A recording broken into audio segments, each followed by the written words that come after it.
Уютный уголок в парке Гагарина Майдан. В 23-й раз самарские татары отмечают главный национальный праздник лета – Сабантуй. По традиции душа торжества – народные игры. Лазание по шесту за призом, бой на бревне. Без курьезов не обходится. Схватка была очень напряженной, и как бы мешок развязался, и все содержимое стенок вылетело. Вот. То есть и иногда даже случается то, что мешки просто-напросто рвутся. То есть битва ожесточенная.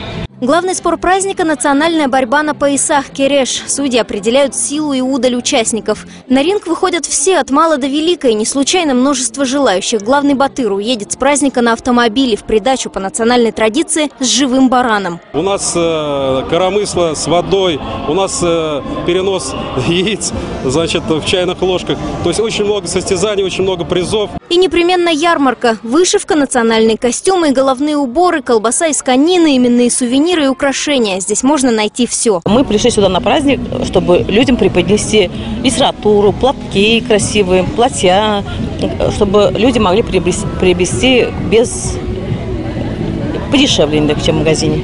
Традиции традициями, но от прогресса не уйдешь. Впервые в этом году Сабантуй транслируют в прямом эфире. 8 часов праздника на интернет-сайте Татарского радио. А мы сегодня решили песни петь веселые.